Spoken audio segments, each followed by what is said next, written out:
Class 10 का political science book जो social science का है, चैप्टर 1 का पावर शेयरिंग जो सत्ता का बंटवारा का पार्ट 2 है। पार्ट 1 में मैंने बताया था किस तरह से जो इथेनिक जातीय समीकरण है, इथेनिक कंपोजिशंस है, वो श्रीलंका और बेल्जियम में कितना क्या है।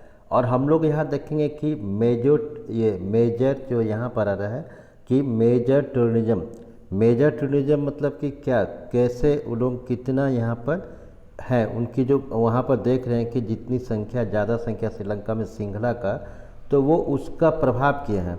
माने जो एक कह रहे हैं कि वंश जो जाति है उनका प्रभुत्व, तो यहाँ पर जो जातीय का प्रभुत्व है उसके बारे में देख रहे हैं, वेजिटेरियनिज्म इन श्रीलंका।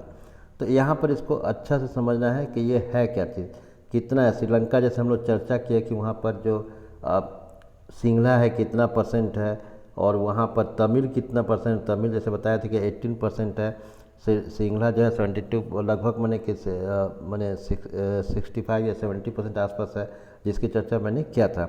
अब यहाँ पर क्या होगा कि श्रीलंका एक्चुअली उसका इतिहास क्या है, तो Sri Lanka emerged as an independent country in 1948। India जैसे इंडिपेंडेंट हुआ था इंग्लैंड से 1947 में, श्रीलंका 1948 में। और हम लोग पढ़ भी चुके हैं कि जो श्रीलंका के जो तमिल्स थे, जो इंडियन तमिल थे, जो श्रीलंका गए थे, जिनका वहाँ पॉपुलेशन 5% है, वो मतलब कि उसके जो पूर्वज थे, फोर फादर थे, वो उसको ब्रिटेन लेके गया था एक प्लांटेशन के लिए, खेती बाड़ी करने के लिए। तो जो यहाँ पर देख रहे हैं कि 1948 में स्वतंत्र हुआ। अब सिंघला का जो पॉपुलेशन ज़्यादा है, तो उसके जो नेता थे, the leaders of the Singhla, कि सिंघला के जो नेता थे, कम्युनिटी साउथ मैंने खोजा जैसे रास्ता था to secure dominance over government in 1956। अब 1956 को क्या चीज़ किया, 1956 को एक एक्ट लेके आया, एक एक्ट को पास किया गया, एक एक्ट लेके आया कानून। और इसको आपको याद रखना है, 1922 का जो बोर्ड होगा वहाँ पर ये इम्पॉर्टेंट है कि इन विच एक्ट। तो यहाँ पर जो सबसे पहले है कि sought to secure dominance over government in 1956, तो उसने 1948 हुआ, 8 साल के अंदर जो है श्रीलंका के जो सरकार है उन्होंने एक रास्ता खोजा, ऐसा रास्ता खोजा कि जिसमें सिंघला का जो है, उस सिंघला जाति जो कि बुद्धिज्म को है, जिसकी संख्या ज़्यादा है, उसका प्रभुत्व है, उसका मेजिटेरियनिज्म है कि उसी को लोग माने, क्योंकि उसकी जनसंख्या ज़्यादा है। अगर श्रीलंका का जो वहाँ पर जो सिंघला कम्युनिटी है उसकी पॉपुलेशन ज़्यादा है, तो उसकी सरकार रहेगी, मेजोरिटिज्म है, मेजर है उसकी संख्या। तो इसी में 1956 में an act was passed to recognize, पहचान दिया Sinhala as the only official language. तो ये फर्स्ट पॉइंट होगा कि 1956 में पहले तो होगा कि कौन सा एक्ट कब पास किया गया, उसके क्वेश्चन की चर्चा बाद में करते हैं। सेकंड पॉइंट होगा कि government followed preferential policy that favour Sinhala applicant for university position and government jobs. Second point यहाँ ये याद आपको रखना है, पूरी तरह सेम टू सेम जो ये एनसीईआरटी का लाइन है उसको याद करना है कि the government follow preferential policy that favour Sinhala applicant for university position and government job and a new constitution stipulated that state shall protect and posture, कि बढ़ावा देगा और रक्षा करेगा किसका, तो बुद्धिज्म का। तो इसको आपको पूरा याद कर लेना। और अगर इसी में से देखेंगे कि जो क्वेश्चंस है नेक्स्ट टाइम की जो आने की संभावना है, तो यहाँ पर देख रहे हैं कि फर्स्ट क्वेश्चन है 1 नंबर में दिए कि which language was recognised as the only official language of Sri Lanka in 1956। ये 2012 में ऑलरेडी आया हुआ है, और ये 22 में ये किसी न किसी तरीक़ा से एक रास्ता बनेगा कि वो क्या चीज़ है, सिंघला। फिर इसी तरह से सेकंड क्वेश्चन जो है डिफाइन, इसका हेडिंग था कि मेजर टूरिज्म, ये 2013 में आया हुआ है। तो majoritarianism is the rule by majority community, कि शासन उसका चलता है कि जिसका ज़्यादा पॉपुलेशन है, by disregarding the need and wishes of the minority community, कि जिसकी संख्या छोटी है उसको मतलब कि ध्यान नहीं दिया जाए। तो यहाँ पर देख रहे हैं क्वेश्चन नंबर 3 पे आ गया। अब चौथा क्वेश्चन जो लंबा में आ सकता है, जो 2014 में आया था कि what major was adapted by the democratically elected government of Sri Lanka, कि लोकतांत्रिक रूप से चुना गया, वो जनता चुना है, लेकिन कौन चुना, जो सिंघला की संख्या उसकी सरकार टू स्ट्राइक सिंघला सुप्रीमेसी। तो सिंघला सुप्रीमेसी को कौन सा आया, तो हमने यहाँ पर 2 ही पॉइंट यहाँ पर एक्चुअली यहाँ पर लिखे हैं, लेकिन वहाँ 3 पॉइंट याद रखना है कि 1956 an act was passed to make Singhala the official language, and the government followed preferential policy favoring Singhala applicant for university position and government job। तो ये मैंने यहाँ पर जो था आपको मैंने कि सेम एनसीईआरटी का क्वेश्चन है। फिर यहाँ पर इसी तरह से क्वेश्चन पूछ रहा है कि which was the only official language of Sri Lanka. तो यहाँ पर ऑप्शन सी आएगा सिंगला।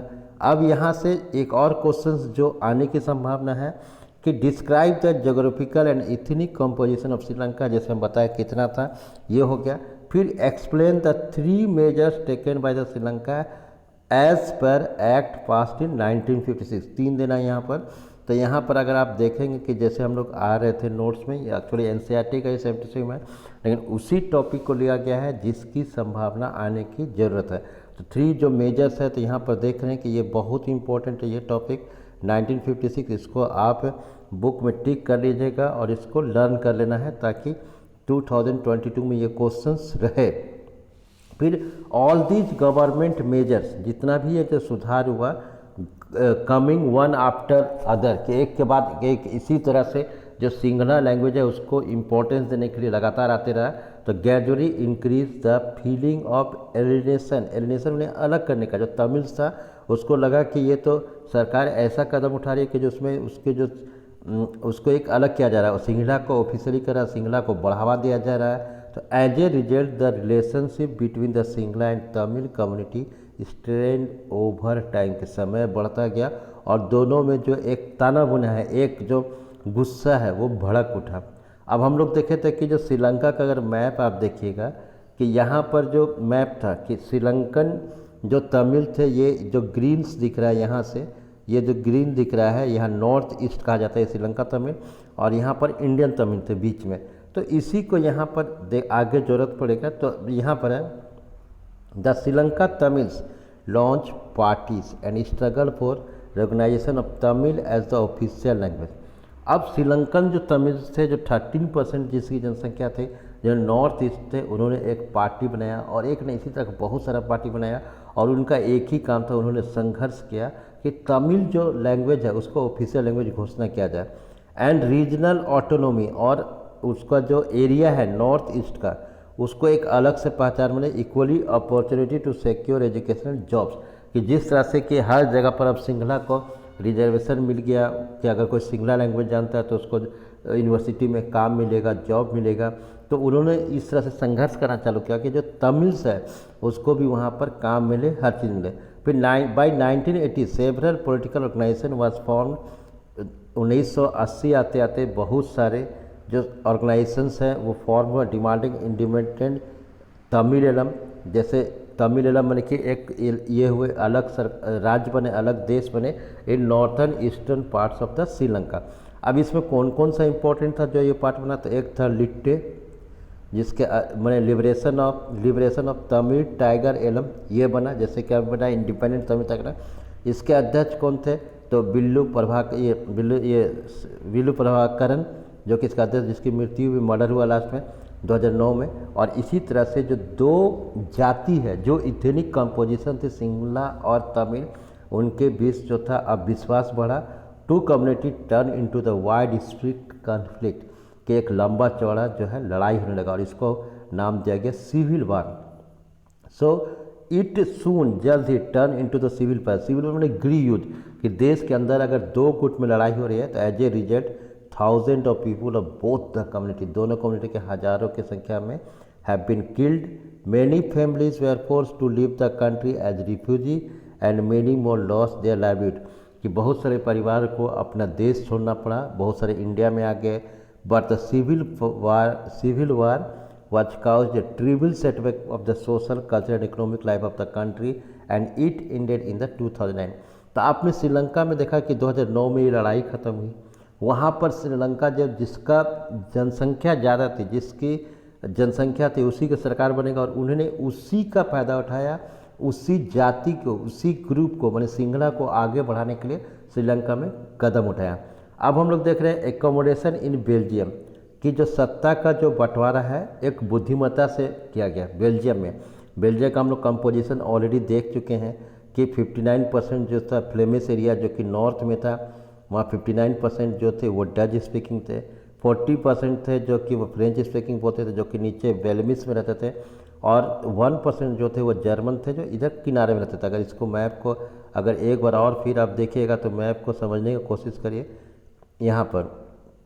तो यहाँ देख रहे हैं कि जो ये एरिया है जो येलो कलर में दिख रहा है उसको माने कि फ्लेमिश रीजन कहा जाता था, जिसमें 59% लोग रहते थे और वो डच बोलते थे। और जो ये रेड एरिया दिख रहा है ये 40% थे, ये जो कि फ्रेंच स्पीकिंग बोलते थे, जिसको बेलोनिया कहा जाता था। और ये जो ब्लू कलर में है ये 1% था, ये इसमें जर्मनी बोला जाता था। हम लोग ये पार्ट 2 देख रहे हैं और उसी चीज़ को देख रहे हैं कि जो 2022 में जिस टॉपिक को आने की संभावना है, जो लाइन आने की संभावना है, और इसको सोचे थे कि 2 या 3 पार्ट में किया जाएगा, लेकिन ये इसी में 10 मिनट 11 मिनट हो गया। इसको वीडियो ज़्यादा नहीं बनाएंगे, मिलते हैं नेक्स्ट पार्ट में। Thank you.